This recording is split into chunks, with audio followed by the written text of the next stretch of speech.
Hey, you got Sturdy and Matt here with the Best Business in the World podcast. And today we're going to talk about what it's like being an entrepreneur, the highs, the lows, the frustrations, and all that stuff.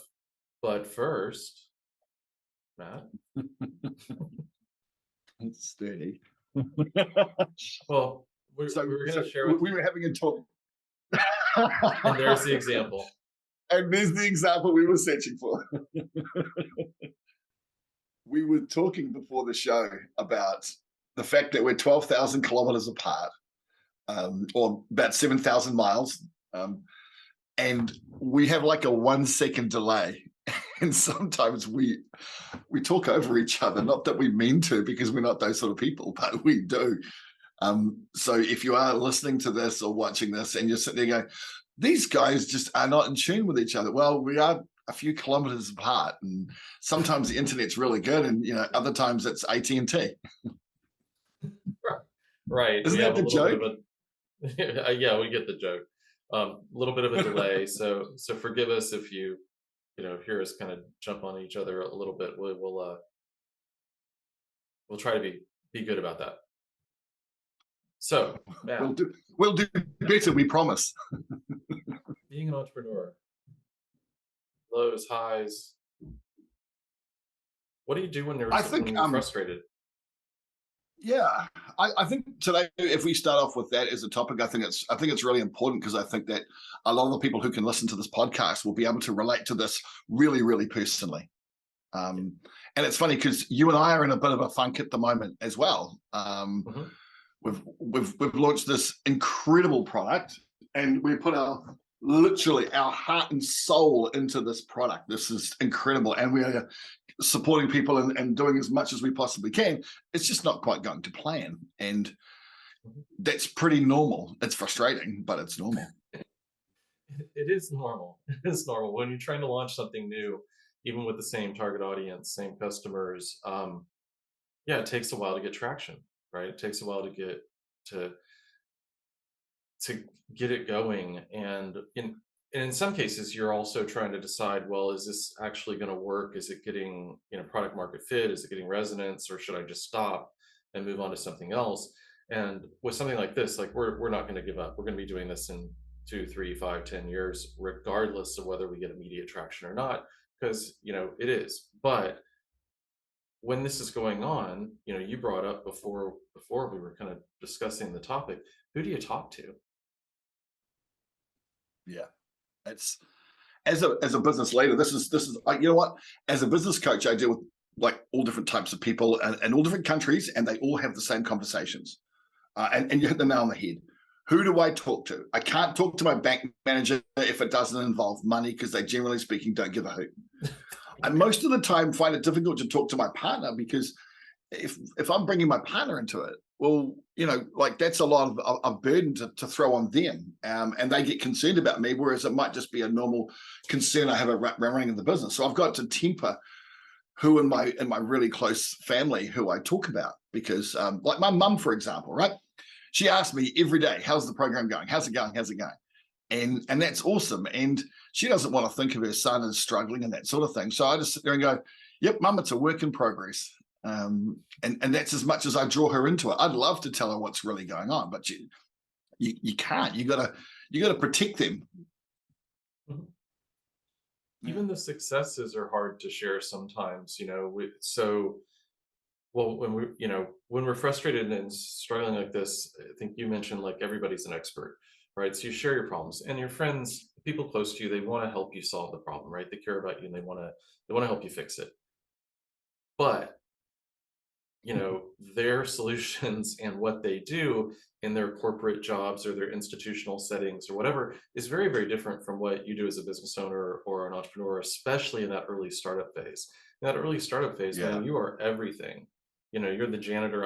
I'm taking the trash out, right? I'm doing all this stuff, doing everything, literally everything, paying the bills, all that other, all the minutia that in a larger organization ends up getting you hire people and specialists, and you surround yourself, and that all sounds good, and that's one of those cliches of, oh, if you're the smartest person in the room, you're in trouble. But what if you're the only person in the room? Yeah. Who do you talk to? Who do you talk to? Right. Yeah. It's one of the things that I do with my clients is often these guys work for themselves. They've got a team below them. They don't have anyone apart from the bank manager and potentially their partner above them, who they can have a high level conversation with, or maybe just unload and go, holy crap, man, this Mhm. is really frustrating, or this is really hard. And I do that with a lot of my clients. They just, I've got clients who I'll be seeing tonight, and the first 15 minutes is them just unloading. They want someone who they Right. can talk to and have a conversation with, and they just sit there and go, oh man, let me tell you about my week. And it's not Yeah. strategic and it's not performance oriented, although it relates to performance. It's just I need someone to talk to, and I don't have that. And um, I have developed better listening skills over the years as a result of that. Um, but the weight of it is real. You can literally see the weight falling off these people's shoulders as they're sitting there going, hey man, I just want to dump this on the table. I don't want to do anything with it. I just want to dump it on the table so it's out of me. Yeah, that's I mean, you bring up a great point. So we obviously serve that role as coaches and stuff for our clients, but this is also where organizations like EO come in, or some these entrepreneurial groups where you start relating to and networking with other business owners that you can actually share with. Um, and I mentioned EO Yeah. because of the depth of those relationships, the forum experience, the ability to actually share the ugly stuff too. Because there are a lot of groups, a lot of others where we're only telling the rosy side, we're only sharing our successes, we're all painting a picture. And by the way, for anybody Yeah. listening to this that's feeling a bit frustrated, the advantage we have in our roles now, and I've had over the last several years, is being able to see behind the curtain on so many different businesses. Because I hear this all the time. This happened this week, earlier this week. A client starting to compare themselves to these other people. Well, they're having success. They're doing this. They're doing, and some of those people, there's some of those very same people, because it happened to be around this group that conference we both attended. And like, I talked to some of those people that the next day they were on stage celebrating their wins and how successful their marketing had been and how successful, this and this had been. Meanwhile, the day before they were about to, go bankrupt or quit their business, or break up with their brother who's their business partner or whatever. And it's like, it ain't all rosy, it ain't all rainbows and unicorns. The thing is, people, it's Mhm. like social media, right? They don't show you that other stuff. So if you are feeling frustrated or you're stuck, one of the first things to know is you're not alone, and actually you're in the you're in the vast majority, right? Yeah. It's so true. Yeah, I got a story I'll share with you about a client of mine years ago, and his brother owned a business. It was a building company, and he wouldn't take any advice. And this guy was really, really typical of a business owner. He didn't have anyone to talk to. By the time he figured out that he needed to talk to someone, it was too late. So he lost his business. And what happened to him was really representative of what happens to a lot of people in business. And this is where I think a lot of employees don't understand, is that when he lost his business, he lost his reputation, his financial reputation, first and foremost, because he was declared bankrupt. But secondly, his professional reputation. People looked at him and said, well, he's a failure.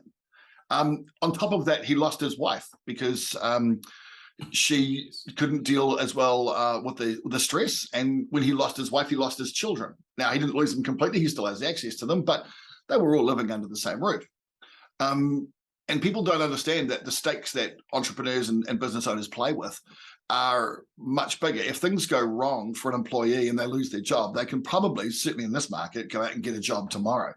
If you lose your business, you will probably lose all of your assets and your reputation and maybe your family and that sort of thing as well. But there are big stakes being played for. And that's what I mean by the weight of that necessity for success is really tangible and it's really real, and the stakes are much higher. And I think entrepreneurs will sit there and go, yeah, we get that. We get that. We feel the pressure. And I think that's really tangible. And this poor guy, he got put through, and was declared bankrupt and that sort of thing. And I saw him a couple of years ago, and he had rebuilt his life, and he was now just working as a foreman on a building site. And he used to own a really successful, for a time, building company. And wow, what a come down, man! That's frightening. Those are big stakes to play with. Well, there are two big things there that you kind of brought up too, in addition to the obvious. Um, you can be successful at a moment in time and still not be at another time, right? Things Yeah. can go south. The environment changes, and that's one of the necessities for planning and looking. Yeah, that's the structure we use, but regardless, the trends, the threats, the opportunities, how's the market changing, and the rapidity of change now, right? Things are changing so rapidly. And the other thing, I mean, I was reading an article around technology and even societal change. They're estimating that the rate of change is going to increase fourfold over the next few years. So as Yeah. quickly as, as rapid as the change is and has been, it's only going to get faster. We're headed down, kind of down the slope, increasing speed, accelerating. And Mm. what's good today may not be good, a year or two, 3, 5 years from now. You gotta be planning and reinventing yourself. You can think about stories like the disruption. What you don't want to do is have other companies disrupt you. Netflix was a great example a while back, right? When they used to mail DVDs to you, they were already disrupting Blockbuster. You could have a couple of them. There were no overdue fees, all that stuff. So they were messing with, the chains and all. They also didn't have the overheads. They were really messing with it, but they disrupted themselves, right? They were streaming Mm. before streaming was really any good. They Mm. were putting themselves out of business in the mailer category through this other, medium, still delivering the entertainment and stuff more on demand. Um, Mm. so continually thinking about that stuff is also important. Your success today doesn't dictate your success tomorrow. But the other thing you made me think of, Matt, was this has happened a couple times, a few times, and it's usually, and I'm trying not to generalize too much, but what I've run into most of the time is when it's a female business owner, a woman who owns her business, she's an entrepreneur, and it's not every case, but in a couple cases, what I've seen is they're reaching out about coaching, about a program, about, what's the best thing for me to do, whether that's joining a mastermind or joining a group like EO, or, working with a coach or whatever. And meanwhile, their spouse will tell them, oh, well, you don't need that. I can help you. Or I'm entrepreneurial. Like they have a big corporate job and they're in charge of a project, and they think that that makes them an entrepreneur. And that Mm. specialist generalist conversation is exactly what I'd go back to them with. I'm like, look, they may be coming up with a new idea and maybe bringing something up, but are they responsible for the marketing? Are they responsible for the budget and the P&L? Are they responsible for paying the bills? Are they responsible for the employees? You have so much more responsibility than any employee, virtually any employee, maybe other than a CEO of a much larger company. Just the 100%. burden, Yeah. the risk, the responsibility that's on your shoulders. Yes, we want our spouses and our partners and to support us, but that's more emotional support, not necessarily their expertise, right? You're Mm. bringing a Absolutely. Yeah. different skill set.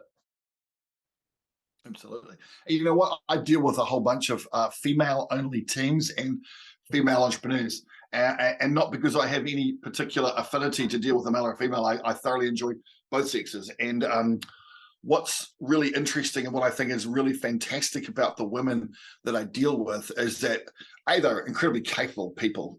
They're just really, really good at what they do. But that aside, they're really open to talking about stuff and actually sitting there and being vulnerable. And I think as men, as guys, that doesn't come as easily. You've got to put on this front of, I'm kind of bulletproof Superman sort of t-shirt sort of stuff to try and fight off all the all the stuff that gets thrown at you every day. And I think one of the things that I thoroughly enjoy about dealing with these female only teams is that they will talk about how they're feeling, and they won't try and look for a solution to how they're feeling. They just want to get it out and say, well, I'm not feeling 100% today, or I'm really disappointed, or I'm this or I'm that or whatever. And a lot of the guys sit there and you go, oh, mate, how are you? And they go, yeah, all good, mate, no worries. Okay, that's a New Zealand accent, but you know what I'm saying. Like they'll just brush it off. Yeah, I'm good, no problem, no worries. And that's not real. And one of the things that I try and encourage my my male clients to do is just sit there and go, this is a safe space. You can talk about whatever you want to do. And I've had some people go too far, by the way, on that and tell me Oh stuff yeah. they shouldn't be telling me. Yeah. But women are so much better at it than men, and it's a real privilege to have these people come in as a coach, trust you enough that they can unload and talk about family and friends and relationships and how that interplays with their business. And I think that we don't often talk about how that actually happens. And so I'm really pleased to be talking about like the frustrations and the pressures that business owners are under today. I think it's a really, really pertinent topic for practically every business owner. Well, the trust and safety thing, I think, is so important with the people that you're talking with, because we can make broad generalizations, but there's so many nuances as well. So some of the things that may apply kind of more generally may not apply to you or a certain group, and that's one of the things I like working with. I mean, everybody. I've kind of shifted because I had a clunky core value, but I love this one. Y'all means all, right? Y'all means all. Want to be inclusive. Want to. Well, I grew up in the South, and I use y'all, and y'all means all just kind of spoke to me. And one of my buddies told me about it. He wore a badge around in the conference in Austin like that, and it actually probably irritated some people with it. But that's, if by the way, if you don't like that, then you don't want to work with me. But you get these overlays of you know what really are like cultural, demographic, or superficial, and I'll call them superficial kind of differences, but society puts so much uh, credence, so much uh, val- validation, I'm not sure the word I'm looking for, but so much weight on that stuff, where I find that it's relevant in your context, but it's not relevant about who you are and your character and your values and the rest of it. And you're trying to find other people that you can talk with, people that you can partner with. And by the way, if you're looking for a business partner, you've got to discuss values. You've got to discuss core values and vision and those things. Don't just assume, that hey, we like each other, we smile at each other, we look alike, therefore we will work well together. That almost always ends in disaster. You've got to vet it. There's an old adage in real estate: trust but verify. You still do the inspections, right? You still do the validation, you still do the research, and you want to do that with the group you're joining, whether that's a mastermind group, whether that's a business coach, whether you really want to make sure that you're in sync around, the values. And I've literally had people like during the interview process or even after being hired, um, stop me and go, "Are any of your other clients not white?" I'm like, well, yeah, yeah, but Really? they want to. Oh yeah, yeah, but because of some of the dynamics and things they deal with, and they kind of want to know, they want to validate, and in some cases when we're already engaged and 4 months down the road, it may be a little late. You're hoping for the right answer, but you probably Yeah, should have asked sure. that earlier, right? But anyway, you're really looking for that trust and safety with the people that you're interacting with, that you're confiding in, that you are giving your trust to. Mm. um, Couldn't agree more, mate. Couldn't agree more. One of the things that I like working alongside you is that our values are very, very well aligned. And whilst you might use the word y'all, I know what you mean, and I totally get that. yeah. And anyone who's listening, we've discussed values, Sturdy and I, multiple times just to make sure that we were on the right page together before we even embarked on this project. And we both worked together a long time ago when Sturdy owned his businesses, which was really cool. So I knew what I was getting into, and he had some idea what he was getting into. Yeah. Anyway, let's leave it Well, there. So I just want to, before you go, I just want to show you this, right? So this is a radio station I used to work at. It's in Northern Ireland. It's called Cool FM 97.4. And next week, I want to talk about one of the best lessons I ever got from a boss. His name is Jippo, and he was my boss when I was working at that radio station. And it's about managing people and talking about what it means to be a leader in an organization. And he was one of the best people I've ever worked for. And I take the lessons that he gave me to this day. And I worked there in the mid-90s. So that's how much of an impact he's had on my life. But But yeah, this is about a 35-year-old mug. Yeah, I've So we'll got talk about that glassware next older than my kids who are in college, and yeah. Nice.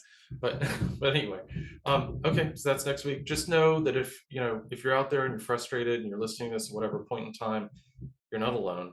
It's perfectly normal. It will generally get better. Find somebody to talk to. Trust, safety are crucial, and you can always reach out to us for resources and other. Thanks, Matt. We'll see you next week, mate. All right, thanks.